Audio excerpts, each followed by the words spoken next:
Hello everyone, welcome to this episode, 21st episode of Chit Chat. Today I have with me Raju Ranjan who will be explaining some other feature of TradePoint in which you can identify stocks for trading. But before that, let's have a look at what the charts of Nifty and Bank Nifty suggest at the end of this week.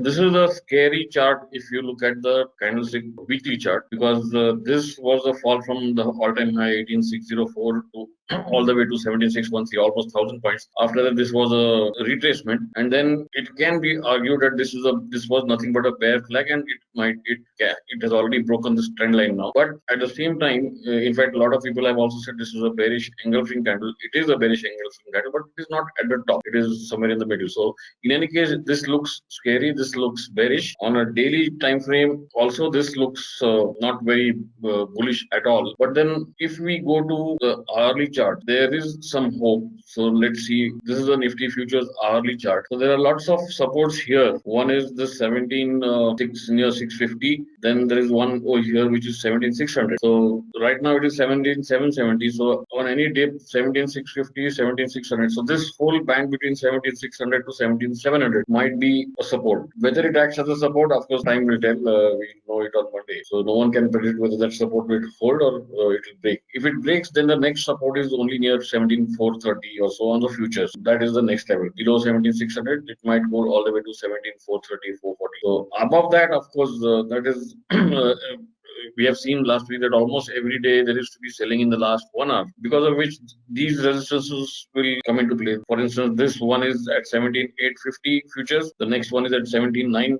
Oh, here the high of Friday, which was 17950, high of Thursday 17950, then 18050. So there is a resistance at almost every 100 points on Nifty futures: 17850, 17950, 18050, and then of course this one at 18150. So every 120 points there is a resistance of on the Nifty futures. So it is not going to be very easy for the market to rise. That is what it seems. At the same time, at the lower end, there is a support. So maybe we might have a range bound week, maybe 17700 or so to 18,000, 18,100. This is just a guess. So what happens finally, we'll have to see. The Bank Nifty also, there is an interesting support here. The low, these are all lines which are caps I have drawn earlier, so they have not been drawn now. So the recent low, which was 37,800 on futures, can act as a support, below which of course we have another 200 points lower, which is another support. So we have supports on the lower side for both Nifty futures as well as Bank Nifty futures. Coming to the intraday RS chart of Bank Nifty to Nifty, in fact I remember over here right at the top I had mentioned how this had reached a resistance very close to the resistance on a EOD chart, and finally it has underperformed all the way. Now it is near a support, so maybe now Bank Nifty might outperform Nifty over here. So because it is already given a double top buy, but of course the trend is still down. If it continues higher, it might be a case where Bank Nifty might be outperforming. Coming to a point and figure chart of Nifty on a EOD basis, this also looks a bit bearish because, like we said, it has already broken the moving average, which is near moving average is 18,000, 18,010. So unless it goes up above 18,000, the double top buy is at 18,126. So only above 18,130, we can say this was a bear trap. Close above 18,130, and that is still almost 400 points higher. Till then, I'm not sure whether this can rise can happen this expiry, because 400 points, of course, one can argue that 400 points on a base of say 18,000 is not much, but then the resistances will act like I explained on the hourly chart. Every 100 points there is a resistance, so it's going to be tough. On the low side, again, this low which was at 17, on the exact low was 17,613, but close below 17,678 is going to be bearish. So which is just below, I think, the Thursday low. So closing below Thursday low is definitely going to be bearish, and then this setup is already bearish because it has given a double bottom set below the moving average, but it is at support. So that is going to be very interesting. Another thing which is quite interesting is the weekly VIX chart, which I have been showing for so long. This is still not gathering strength. So that is one sign which shows that there is not panic yet in the market. Even if you see the point and figure chart of VIX, I had talked about this resistance over here, this 45 degree. It went there a couple of times, and every time it came down. And now the support over here is near 14.8 or 15, and right now VIX is exactly over there. So this support, if it breaks, that is going to be bullish for Nifty. And this resistance, which is now near 17, 18, a close above 18 will be bad for the market, and a close below 14.5 will be bearish for VIX. That is one thing. So VIX not rising, something which tells me that there is not enough panic in the market, which means the bear, whether the bull run is over, that is what everyone is asking. Maybe we might see a pullback, but as I said, even the pullback, it has to close above 18,130. Only then we can say that the bull trend has resumed. Till then, one has to be cautious. Of course, there are still some stocks which are looking bullish. Another thing which I have noted over the years is when a lot of people talk about FII selling, but when FII sell, it has repercussion on the USD INR. And even if you look at the USD INR chart, it is trapped between 72.5, 73 on the lower side and 75.5 to 76 on the higher side. It is still not breaking out. So unless that range gets broken higher on the above 76, only then that can aggravate the FIS selling, or that will make the market more bearish. So all in all, I think we are in for a range bound week, at least maybe for the first couple of days. After that, if it closes above 18,130, then back to business for the bulls. If it closes below 17,670, that is bearish. So that's all from my side. Anything, Raju? तो ये पहले bank Nifty का बात करते हैं. So bank Nifty का ये intraday 1 minute time frame का चार्ट है. अगर 55 degree trend line from top, तो आप देख रहे हो कि बार बार जो कंटिन्यूअस जो रेजिस्टेंस ले रहा है ट्रेंड लाइन के नजदीक. प्रीवियस वीक में यहाँ लिया था, करंट वीक में फिर से ये लिया था. तो जब तक इस ट्रेंड लाइन को ब्रीच नहीं करता है, तब तक कोई हम लोग का यानी अपसाइड मूवमेंट तो नहीं दिख रहा. अनदर थिंग, ये थोड़ा डाउन साइड यानी जो बेरिश जो मोमेंटम जो दिख रहा है, तो ये पीमॉक्स का जो ओवरबॉट जो है वो दिख रहा है. But sort of sideways move as you say दिख रहा है और सपोर्ट पे है, कहीं ना कहीं सपोर्ट पे है. तो पॉसिबल किया है कि ये थोड़ा बाउंस मिले. बट जब तक ये 45 डिग्री ट्रेंड लाइन के ऊपर नहीं जा रहा है, तो कॉन्शियस है. मतलब 38,600 700 के ऊपर गया तो ही it is a breakout. So why अगर हम देखें तो शॉर्ट ऑफ वो 38,670 के करीब में है, यानी 38,670. और निफ्टी का अगर हम चार्ट देखें, जो ईओडी आप शो किए, तो उसमें एक फॉर्मेशन हुआ है जो उस समय ही हम जस्ट मैंने देखा आपके चार्ट पे. तो एबीसी एक फॉर्मेशन हुआ है. करंट जो सेटअप है वो बेरिश है, because is trading below moving average and double bottom sell भी है. ये एक बेरिश एबीसी फॉर्म हुआ है. यस. बट जो इसके नीचे, यानी अगर हम देखें सॉर्ट ऑफ 700 के नीचे अगर आता है, तो पॉसिबल है कि यहाँ की ये ब्रेकआउट है. बट 600 का जो इंपॉर्टेंट सपोर्ट है, उसके नीचे जब तक नहीं जाता है, तब तक फर्दर हम लोग सेलिंग बहुत ज्यादा कुछ नहीं देख पाए. अगर इसको गया तो ये एबीसी का काउंट जो है ये ओपन हो जाएगा. जो कंजर्वेटिव काउंट हम डाउन साइड जो दिख रहा है 17,200 बराबर. और अगर इनकेस अगर अपसाइड यहाँ से अगर अपसाइड अगर जाता है, तो ये काउंट अभी भी ओपन है अपसाइड का, जो 18,520. बिकॉज अगर आप देखो कुछ नहीं, ये 45 डिग्री ट्रेंड लाइन के अंदर में कुछ मूवमेंट है, कुछ नहीं है.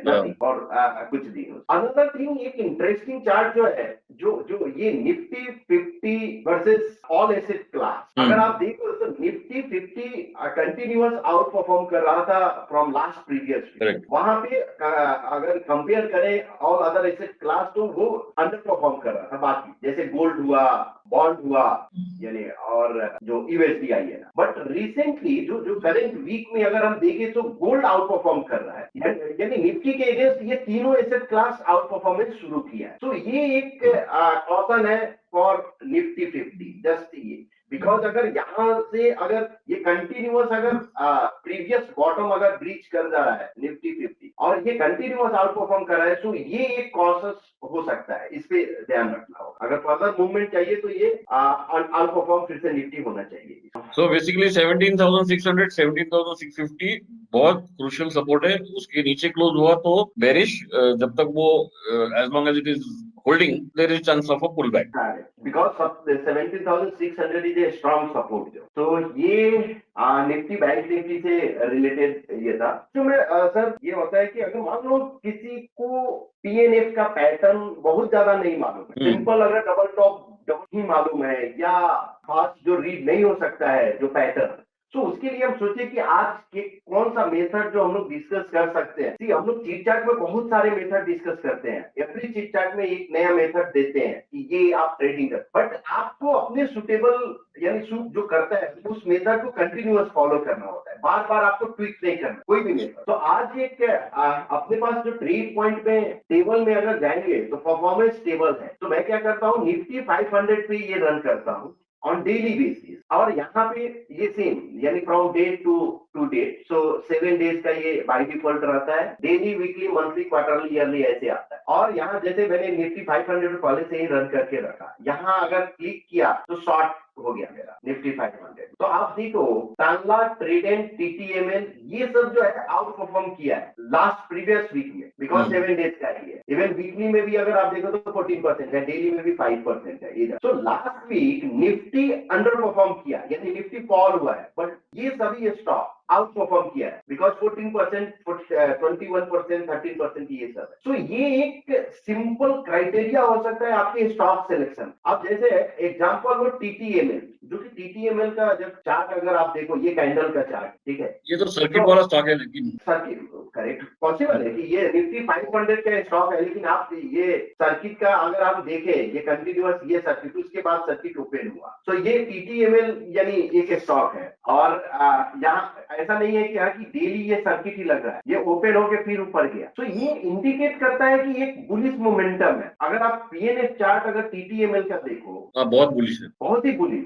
सो 3% का चार्ट कंटिन्यूअस मोमेंटम। अब इस चार्ट का अगर बात करें कि जिसको बहुत सारे यानी पैटर्न नहीं मालूम है पीएनएफ का, सो एटलीस्ट ये मालूम है कि जो कॉलम ऑफ एक्स जो है ये डिनोट करता है कि अपसाइड मूव है, और कॉलम ऑफ ओ जो डिनोट करता है कि ये डाउन साइड मूव है।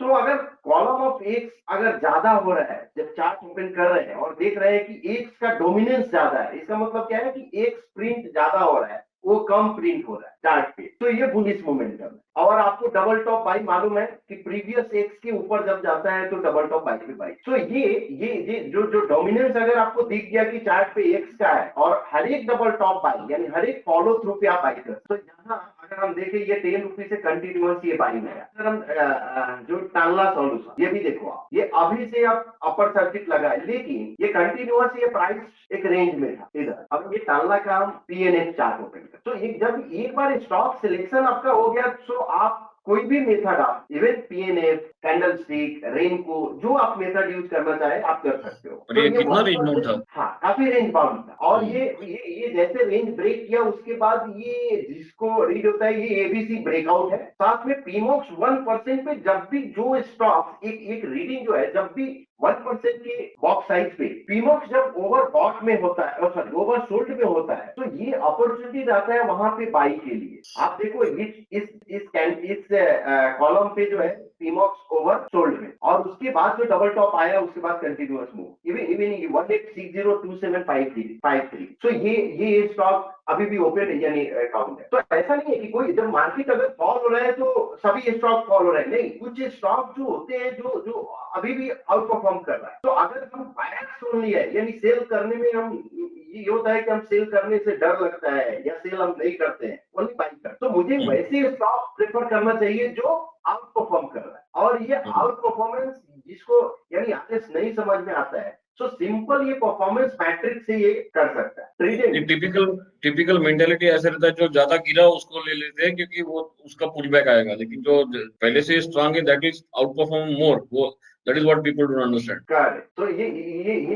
एक और चार्ट जो हम शो कर रहे हैं, ये ट्रेडेंट का 1% का चार्ट। 1% के जैसे मैंने बोला पीमॉक्स ओवरसोल्ड, उसके बाद का बाई भी ओवरसोल्ड आता है मोस्टली, वहां से आप रन देखो। तो ये 1% के चार्ट पे मिड कैप स्टॉक और स्मॉल कैप स्टॉक्स में पीमॉक्स ओवरसोल्ड है और अप ट्रेंड में है। यानी अप ट्रेंड आप कैसे डिसाइड करते हो कि इस चार्ट को देखते ही समझ में आ रहा है कि एक ज्यादा दिखाई दे रहा है, वो कम जा रहा है। इसका मतलब क्या है कि कंटिन्यूअस ये अप ट्रेंड में है, ये डोमिनेंस ऑफ एक्स है। सिंपल जो मैं जो रीड करता हूँ, कभी भी चार्ट जब ओपन करता हूँ पैटर्न बाद में देखता हूँ, सबसे पहले ये देखता हूँ कि क्या पहले एक्स मुझे दिख रहा है या और पहले ज्यादा दिख रहा है। तो अगर एक्स ज्यादा दिख रहा है तो हम लोग बाद में पैटर्न देखते हैं। बराबर, बिल्कुल सिंपल स्टडी हम ये बता रहे हैं। अब इसमें से अगर हम देखें नीचे, अगर हम देखें शॉर्ट भी किए हैं, तो बी सॉफ्ट भी आया था, आप देखो बी सॉफ्ट भी ये था। तो इधर ग्लेनमार्क अब चार्ट हम देखते हैं पहले। सो ये तो इमीडिएटली दिखता है continuous bearish chart. Bearish chart, तो ये चार्ट अगर बेरिश है, so every double bottom sell हम सेल करेंगे। आप देखो ये क्लियर डाउन ट्रेंड था, जिसको मालूम है कि ये बुल ट्रैक हुआ। पीएनएफ में इन direction of trend one of the best setup है, यानी अगर बुल ट्रैक है और डाउन ट्रेंड है तो वो उसको मिस नहीं करने चाहिए। सेम वे वाइस वर्सा, अगर अप ट्रेंड है, जैसे ये देखो ये अप ट्रेंड था और ये बेयर अप ट्रेंड बेयर, तो उसको मिस नहीं करना। तो थोड़ा बहुत जो भी आप रीड करते हो वो आप रीड करो। इनफैक्ट ऑरो फार्मा आल्सो, हाँ ऑरो फार्मा, तो ये ऑरो फार्मा चार, अभी Auro pharma continuous bearish trend दिखा रहा है। और मुझे याद है कि जब ये परफॉर्मेंस मैट्रिक्स में ये इधर से ही ये डाउन ट्रेंड शुरू हो गया था इसका। देखिए कंटिन्यूअस ये आ रहा था बार बार, ये टेबल में, परफॉर्मेंस टेबल में नीचे की अंडर परफॉर्म कर रहा था। सो वहां से हम सेल कर सकते हैं कंटिन्यूअस। अब एक और जो मुझे जो डिस्कस करना था कि अगर मान लो ये हो गया स्टॉक सिलेक्शन और पैटर्न से, तो डी सेक्टर अपना ब्रेक जो है उसको अगर रीड करना है कि करेंट अगर यहाँ अगर आप देखो वेब पे है अपना, तो डी सेक्टर यहाँ अगर हम क्लिक किए तो एक मीडियम टर्म और शॉर्ट टर्म ओपन होता है। तो सबसे पहले शॉर्ट टर्म मैंने स्कैन किया। हम लोग क्या किए हैं कि इसको बॉक्स में रेड और ग्रीन, तो ये सॉर्ट ऑफ इंडिकेट बुलिश और बेरिश सेक्टर का करता है। अब अगर हम देखें तो जितना ये जो ग्रीन जो दिख रहा है ये बुलिश सेक्टर है, और रेड जितना दिख रहा है वो सब बेरिश सेक्टर है। तो यहाँ से बेरिश सेक्टर और यहाँ से बुलिश। अब इसमें एक चीज क्या है कि अगर हम देखिए तो reality and CPSC bullish sector है, और उसमें बुलिश सेक्टर में पीमॉक्स ओवरसोल्ड है। तो ये साइन ऑफ दिखाता है कि ये सॉर्ट ऑफ रिवर्सल जो अगर निफ्टी यहाँ से सपोर्ट लिया या ये सेक्टर सपोर्ट लिया, तो पॉसिबल है कि इसमें बाउंस है। अगर इधर अगर हम सेल करने जाए सीपीएससी और रियलिटी में, तो पॉसिबिलिटी ट्रैप होने का चांसेस रहेगा, बिकॉज पीमॉक्स ओवरसोल्ड में है। तो ये हम लोग देख सकते हैं सेक्टर सिलेक्शन के लिए कि सीपीएससी और रियलिटी। अब जब आपको रियलिटी मालूम है कि रियलिटी सेक्टर ओवरसोल्ड में है पीमॉक्स, तो हम इसका कोई जो स्टॉक्स आउट परफॉर्म कर रहा हो तो इसको हम लोग बाई करेंगे, जिधर उधर double top by, simple. CPSC का अगर कोई ओवरसोल्ड में है, अगर उधर कोई सीपीएससी का कोई बाई पैटर्न मिलता है डबल टॉप बाई, ऐसा नहीं कि ओवरसोल्ड मिला और कल जाके हम बाई कर लिए, ठीक है, उसमें पैटर्न, बिकॉज ओवरऑल हम लोग जो ट्रेड करने जा रहे हैं वो पैटर्न पे ट्रेड करने जा रहे हैं, कुछ भी चेंज नहीं। सेम अगर कोई बेरिश सेक्टर था इधर और ओवरसोल्ड के बदले ओवरबॉट हो वो सेक्टर, तो वो चांसेस रहता है कि उधर से रिवर्सल। अभी हम करंट देखें तो कोई नहीं है ओवरबॉट में, बट वैसा अगर कभी अगर मिले तो उसको आप कॉलम रिवर्सल पे भी आप स्टॉप लॉस के साथ ट्रेड कर सकते हो, अगर प्राइस पैटर्न मिलता है तो वह, या अगर कोई वीक ब्रेकआउट जिसको मालूम है पॉइंटेड फिगर में, तो वीक ब्रेकआउट ट्रेड कर सकता है उधर। सेम इधर ओवरसोल्ड है तो बुलिश वीक ब्रेकआउट, उधर बेरिश वीक ब्रेकआउट।